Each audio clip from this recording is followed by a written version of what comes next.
Hello, it's Jim Hutchins for the Jerusalem Connection Spot Report for this week. Well, today, Prime Minister Netanyahu will address the UN General Assembly. The president has already done that last week, and so is the Iranian president, Hassan Rouhani. They had a conversation after that, telephone conversation, evidently. We don't know what of substance that conversation had. But this is probably, with regard to the president and Netanyahu, this is probably their most consequential meeting in their whole time together. And Netanyahu has said, he said before he left Israel, that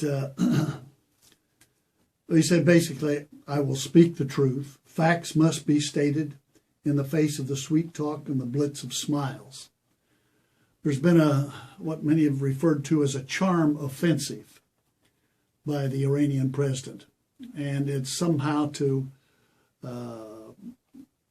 give people to think that there might be some change in their pursuit of nuclear weapons. That's probably not the case. And I think the government recognizes that, Israeli government recognizes that.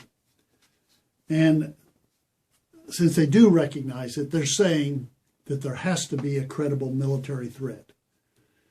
And I think we have to recognize, as a result of President Obama's red lines that he put with regard to the chemical weapons being utilized in Syria, and his backtracking on that, Russia bailed him out, enabled him to save face, at least at this point on it. But recognize his response to Syria. That is probably an indicator of how he will respond to Iran. And basically Netanyahu has said, do not be fooled by this man. Do not be fooled by this government. Historically, their actions have been designed primarily to buy time. And he thinks that'll be the case now. So don't be deceived. And as I've heard these comments made back and forth, I was reminded of Jesus' words in Matthew chapter 24. Matthew chapter 24, verse 1, Jesus left the temple and was walking away when his disciples came up to him, calling his attention to its buildings, beautiful architecture, magnificent architecture. Do you see all these things? Jesus said, I tell you the truth, not one stone here will be left upon another. Every one will be thrown down. And the disciples said, well, tell us, when will these things be? And what will be the sign of your coming and the end of the age? What will these things be? When will these things be? What will be the sign of your coming and of the end of the age? And Jesus makes a noteworthy, remarkable statement. He doesn't even answer the question, really.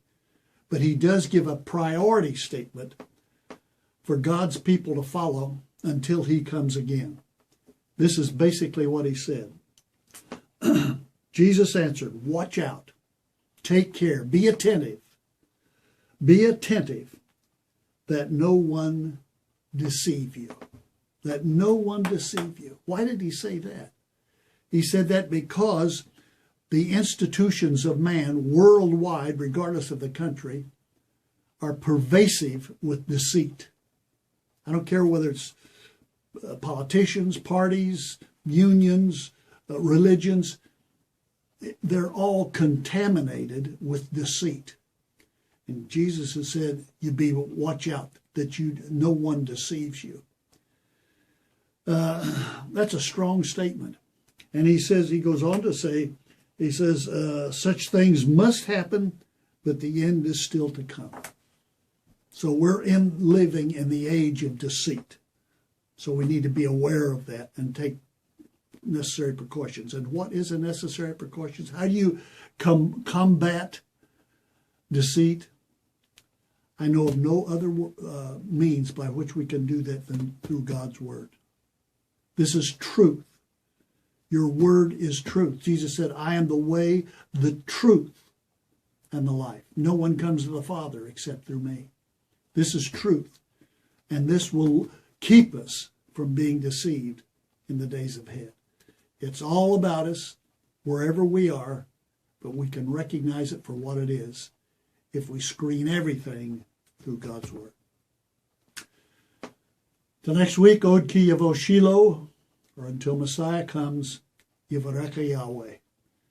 God bless you.